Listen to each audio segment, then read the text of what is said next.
Je vais poser une question au maire de Nancy, car vous le savez, donc hier, une attaque terroriste a eu lieu dans une prison de l'Orne. À Nancy, le détenu, qui avait été détenu d'ailleurs à la prison au centre pénitentiaire de Nancy-Maxville, présentait des signes de radicalisation. Est-ce que c'est un établissement dans lequel on se radicalise à Nancy ?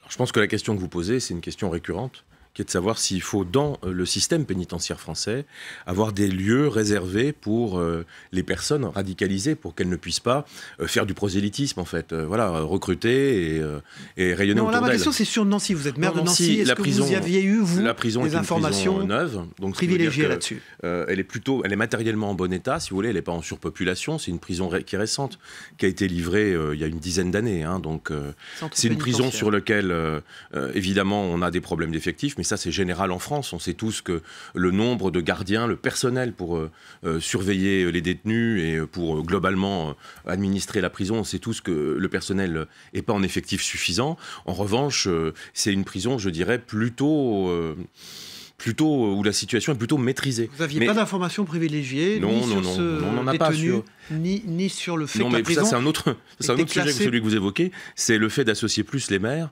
au suivi des fichés S et globalement du fichier S. Le gouvernement a dit qu'il le ferait, c'est oui, pas oui, le mais cas. c'est toujours pas fait. Oui. D'accord. Non, mais je veux dire, je partage le point de vue du gouvernement. Il faut le faire. Ne serait-ce que parce qu'on recrute pour toute une série de services publics sensibles, dans le domaine éducatif, dans le domaine de l'action sociale. Je pense que les patrons d'exécutifs locaux doivent être associés au suivi de la chose, comme on est associé à la prévention de la délinquance, comme on est associé aux mesures de lutte d'anticipation et de prévention du terrorisme, et notamment de sécurisation. Ce matin au gouvernement de tenir sa promesse, c'est-à-dire que les préfets vous donnent des informations sur les fichiers S. Oui, je pense qu'il faut aller vite sur ce point. Alors, il y a des blocages ce matin dans les prisons. Les surveillants demandent que les fouilles soient systématiques. Est-ce qu'il faut revoir les mesures de sécurité dans les prisons? Globalement, tout le système quand même judiciaire nécessite des moyens plus importants.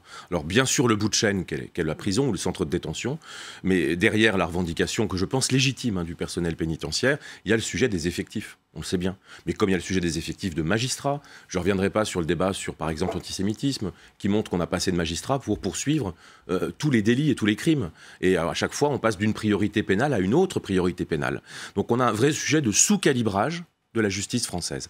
Les magistrats qui enquêtent, les magistrats qui jugent, le parquet, le siège, et puis derrière, le personnel pénitentiaire et le système de détention. Donc je crois qu'il faut des moyens plus importants. Le gouvernement les a augmentés, donc c'est un signe positif, mais je pense que ce n'est pas à la hauteur, hélas, du retard pris pendant 40 ou 50 ans.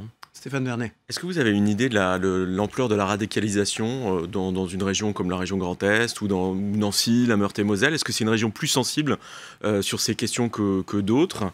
Et question subsidiaire, si vous avez beaucoup de djihadistes, est-ce que vous êtes inquiet par leur retour potentiel? Alors, c'est peut-être deux sujets qu'il faut distinguer. Le premier, celui de la radicalisation. Globalement, l'Est de la France est évidemment particulièrement exposé parce que c'est une région frontière. Donc qu'on parle de la Moselle, des deux départements alsaciens, de la Meurthe-et-Moselle, c'est clair que parce que nous sommes une région de passage, évidemment qu'il y a des mouvements de radicalisation sûrement plus forts que dans d'autres régions intérieures, on va dire. Nous, on a en plus une particularité qui est d'être tourné vers l'Est, avec, vous le savez, les fameuses filières tchétchènes, qui créent une radicalisation mêlée à la criminalité. Alors de ce point de vue-là, avec le préfet, en tout cas en Meurthe-et-Moselle, on a un travail transparent, moi je tiens à le dire, mais c'est parce que le préfet a décidé de travailler ainsi, et je crois qu'il faut aller plus loin dans l'association des élus locaux, on l'a déjà dit.